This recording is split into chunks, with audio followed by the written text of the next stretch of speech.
yaitu kelompok orang yang tahu kebenaran tapi menolaknya, dan kelompok orang yang beribadah tapi tidak tahu ilmunya.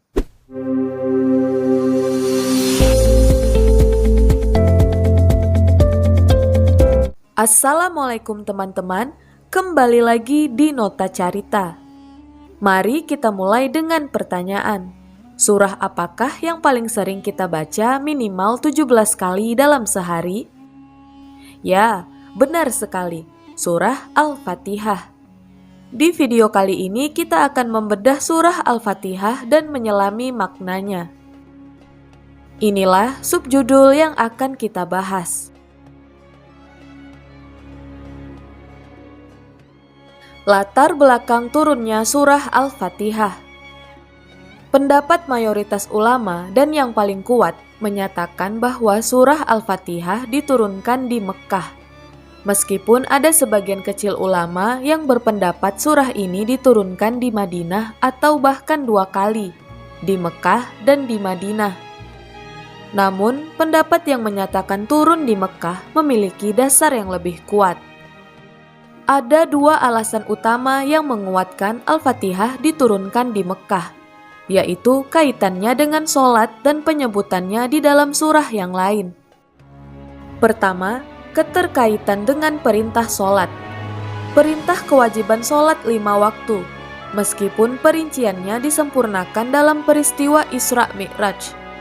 Perintah sholat terjadi saat Nabi Muhammad SAW masih berada di Mekkah. Karena membaca Al-Fatihah adalah rukun mutlak dalam sholat, logikanya Al-Fatihah sudah diturunkan terlebih dahulu di Mekkah sebelum kewajiban sholat tersebut ditetapkan dan dilaksanakan. Kedua, disebutkan dalam surah Al-Hijr ayat 87. Allah Subhanahu wa Ta'ala berfirman, "Dan sesungguhnya kami telah berikan kepadamu 7 ayat yang dibaca berulang-ulang, dan Al-Quran yang agung." Quran Surah Al-Hijr ayat 87. Surah Al-Hijr adalah surah Makkiyah dan menyebutkan Al-Fatihah. Jelas, surah Al-Fatihah sudah diturunkan terlebih dahulu di Mekkah. Maka Al-Fatihah adalah surah Makkiyah. Nama-nama dari surah ini lebih dari 20 nama, sebagaimana yang disebutkan Imam As-Suyuti dalam kitabnya Al-Itqan. Berikut sebab penamaan dari surah ini. Al-Fatihah. Dinamakan Al-Fatihah karena Al-Quran dimulai dengan surah ini. Ummul Kitab. Dinamakan Ummul Kitab karena mengandung seluruh maksud dan tujuan dari agama Islam. Al-Hamd. Dinamakan Al-Hamd karena surah ini dimulai dengan kata Alhamdu. As-Sab'u Al-Masani. Dinamakan ini sebab Allah sendiri yang menamakannya, yaitu 7 ayat yang diulang-ulang dalam Quran Surah Al-Hijr ayat 87. As-Sab'u artinya 7 ayat, sedangkan Al-Masani artinya surah yang diulang-ulang dalam setiap rokaat sholat. Al-Kafiyah. Dinamakan ini karena sholat tidak sah melainkan harus dengan membacanya. Asy-Syafiyah. Dinamakan ini sesuai sabda Rasulullah, "Dari mana engkau mengetahui bahwasannya ia Al-Fatihah adalah ruqyah?" Hadis riwayat Al-Bukhari. Mari menyelami di setiap ayatnya. Kita mulai terlebih dahulu dengan surah Al-Fatihah pada ayat yang kedua.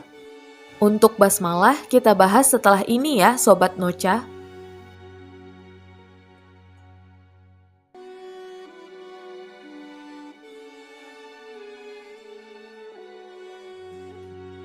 Quran Surah Al-Fatihah ayat 2. Alhamdulillahi Rabbil Alamin. Artinya, segala puji bagi Allah, Tuhan seluruh alam. Ayat ini dimaksudkan untuk tauhid uluhiyah dan tauhid rububiyah. Tauhid uluhiyah adalah mengesahkan Allah Subhanahu wa Ta'ala dalam segala perbuatan hamba, yaitu keyakinan bahwa hanya Allah satu-satunya zat yang berhak disembah dan diibadahi, serta menolak segala bentuk peribadatan kepada selain darinya. Tauhid rububiyah adalah mengesahkan Allah Subhanahu wa Ta'ala dalam segala perbuatannya yang bersifat ketuhanan, yaitu keyakinan bahwa hanya Allah satu-satunya pencipta, pengatur, pemberi rezeki, pemilik, dan penguasa seluruh alam semesta. Quran Surah Al-Fatihah ayat 3. Ar-Rahmanir-Rahim. Artinya, yang Maha Pengasih, Maha Penyayang. Ayat ini adalah bentuk kasih sayang Allah Subhanahu wa Ta'ala. Penekanan bahwa kasih sayangnya mendahului murkanya. Juga isyarat kepada tauhid, nama-nama, dan sifat-sifat Allah. Quran Surah Al-Fatihah ayat 4. Maliki yaumiddin. Artinya, pemilik hari pembalasan. Ayat ini mengingatkan tujuan akhir kehidupan bahwa ada pertanggungjawaban dan pengadilan yang mutlak. Quran Surah Al-Fatihah ayat 5. Iyyaka na'budu wa iyyaka nasta'in. Artinya, hanya kepada Engkaulah kami menyembah, dan hanya kepada Engkaulah kami mohon pertolongan. Ayat ini menjelaskan inti ibadah dan tauhid uluhiyah. Ini adalah kontrak inti antara hamba dan Tuhan, menyembah hanya kepada Allah dan memohon pertolongan kepada Allah. Quran Surah Al-Fatihah ayat 6. Ihdinas siratal mustaqim. Artinya, tunjukilah kami jalan yang lurus. Ayat ini menjelaskan untuk memohon hidayah dan petunjuk kepada Allah, yang menunjukkan betapa pentingnya hidayah dalam setiap aspek kehidupan, dan meminta petunjuk secara terus-menerus hingga akhir hayat.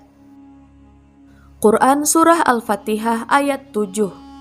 Siratal ladzina an'amta alaihim ghairil maghdubi alaihim waladdallin. Artinya, yaitu jalan orang-orang yang telah Engkau anugerahkan nikmat kepada mereka, bukan jalan mereka yang dimurkai, bukan pula jalan mereka yang sesat. Ayat ini menjelaskan peringatan, kontras antara orang yang diberi nikmat dan dua kelompok yang tersesat, yaitu kelompok orang yang tahu kebenaran tapi menolaknya, dan kelompok orang yang beribadah tapi tidak tahu ilmunya. Lalu bagaimana dengan basmalah? Apakah ia masuk ke dalam Al-Fatihah?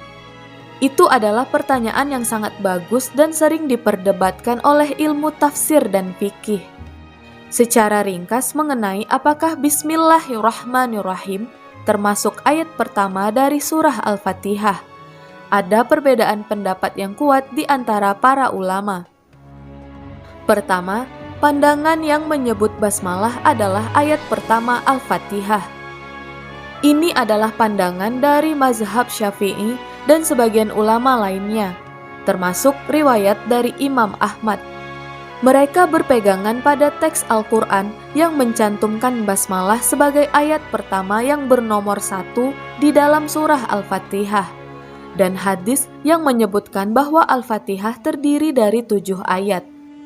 Menurut mazhab ini, wajib melafalkan basmalah dalam sholat dengan suara pelan atau keras, tergantung riwayatnya, karena ia adalah bagian dari rukun Al-Fatihah. Kedua, pandangan yang menyebut basmalah bukan ayat dari Al-Fatihah.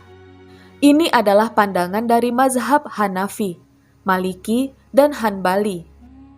Mereka berpegangan pada hadis yang menyatakan bahwa Allah Subhanahu wa Ta'ala membagi Al-Fatihah menjadi 2 bagian. Satu untuk Allah dan satu untuk hambanya. Dan pembagian itu dimulai dari Alhamdulillahirabbil alamin. Jika basmalah termasuk, pembagian ini akan menjadi ganjil. Mereka juga berargumen bahwa basmalah diturunkan sebagai pemisah antar surah, bukan sebagai bagian satu kesatuan dari Al-Fatihah. Menurut mazhab ini, basmalah tetap disunahkan untuk dibaca sebelum Al-Fatihah sebagai tabaruk atau memohon berkah dan mengikuti perintah memulai dengan nama Allah, tetapi tidak termasuk dalam rukun sholat. Ini adalah perbedaan pendapat di kalangan ulama. Mazhab Syafi'i menganggapnya wajib dan bagian dari ayat, sementara mayoritas mazhab Hanafi, Maliki, dan Hanbali menganggapnya sebagai pemisah antar surah. Terlepas dari perbedaan itu, semua sepakat bahwa seorang muslim wajib memulai bacaan Al-Fatihah dalam sholat dengan basmalah. Jadi, secara praktik, kita selalu memulainya dengan menyebut nama Allah yang Maha Pengasih lagi Maha Penyayang. Keutamaan Surah Al-Fatihah. Surah Al-Fatihah memiliki keutamaan luar biasa. Rasulullah Shallallahu Alaihi Wasallam bersabda kepada Sa'id bin Al-Mu'alla, "Sungguh saya akan mengajarkanmu surat paling agung di dalam Al-Quran, yaitu Alhamdulillahi Rabbil Alamin. Ia adalah As-Sab'u Al-Mathani dan Al-Quran Agung yang diberikan kepadaku." Hadis riwayat Al-Bukhari. Dalam hadis riwayat At-Tirmizi, Rasulullah bersabda, "Demi zat yang jiwaku ada dalam genggamannya, tidak diturunkan di dalam Taurat, Injil, Zabur, dan di dalam Al-Quran suatu surat yang setara dengannya Al-Fatihah. Sungguh ia adalah As-Sab'u Al-Masani dan Al-Quran Agung yang diturunkan kepadaku." Berikut adalah beberapa keutamaan dan keunggulan surah Al-Fatihah. 1. Rukun sholat. Al-Fatihah adalah rukun wajib dalam setiap rakaat sholat, baik fardu maupun sunnah. Rasulullah Shallallahu Alaihi Wasallam bersabda, "Tidak sah sholat seseorang yang tidak membaca Fatihatul Kitab, Al-Fatihah." Hadis riwayat Bukhari dan Muslim. Ini menunjukkan kedudukan yang tak tergantikan dalam ibadah sehari-hari. 2. Ummul Quran dan As-Sab'ul Masani. Ummul Quran dinamakan demikian karena surah ini mengandung intisari dan ringkasan dari seluruh ajaran Al-Quran, termasuk tauhid, ibadah, janji, ancaman, dan kisah umat terdahulu. As-Sab'ul Masani merujuk pada 7 ayat Al-Fatihah yang dibaca berulang kali dalam sholat. Ini menunjukkan kemuliaannya yang luar biasa. 3. Mengandung 3 macam tauhid secara lengkap. Meskipun hanya terdiri dari 7 ayat, Al-Fatihah mencakup seluruh jenis tauhid. Ada tauhid rububiyah, pengakuan Allah sebagai Rabbil Alamin, pencipta, pengatur, dan pemilik alam semesta. Lalu tauhid uluhiyah, pengakuan bahwa hanya kepadanya beribadah dalam Iyyaka na'budu. Dan tauhid asma wa sifat, penetapan nama dan sifat Allah yang indah, yaitu Ar-Rahman, Ar-Rahim, Malik Yaumiddin. 4. Doa yang paling sempurna. Surah ini mengajarkan adab berdoa yang paling baik, dimulai dengan memuji dan mengagungkan Allah pada ayat 1-4. Kemudian mengikrarkan janji setia kepadanya pada ayat 5. Barulah mengajukan permohonan yang paling penting, Ihdinas Shiratal Mustaqim, pada ayat 6 dan 7. Doa memohon Shiratal Mustaqim atau jalan yang lurus adalah permintaan paling vital yang mencakup kebaikan dunia dan akhirat. 5. Asy-Syifa dan Ruqyah. Al-Fatihah juga dikenal sebagai Asy-Syifa, penyembuh, dan dapat digunakan sebagai Ruqyah, doa penyembuhan, untuk penyakit fisik maupun hati. Ada riwayat sahih tentang sahabat yang menggunakan Al-Fatihah untuk meruqyah orang yang tersengat binatang berbisa, dan orang tersebut sembuh dengan izin Allah. 6. Cahaya yang istimewa. Al-Fatihah disebutkan sebagai salah satu dari dua cahaya agung yang diberikan secara khusus kepada Nabi Muhammad SAW yang tidak pernah diberikan kepada nabi-nabi sebelumnya. Kesimpulan dan hikmah. Al-Fatihah diturunkan sebagai salah satu surah awal. Bahkan sebagian ulama menganggapnya surah yang pertama kali turun secara lengkap, karena ia adalah fondasi tauhid di masa-masa awal Islam. Ada beberapa faedah dari surah Al-Fatihah ini. Pertama, surah dimulai dengan kata Alhamdu, karena Allah Subhanahu wa Ta'ala memberikan nikmat dan karunia-Nya sebelum mereka sendiri memintanya. Sehingga sudah sepantasnya para hamba memuji Allah, dan Allah sendirilah yang mengingatkan mereka untuk memperbanyak pujian kepada Allah. Kedua, di dalam surah ini ada dua amalan hati, yaitu ikhlas, dalam hanya kepada Engkaulah kami menyembah, serta tawakal, dalam dan hanya kepada Engkaulah kami mohon pertolongan.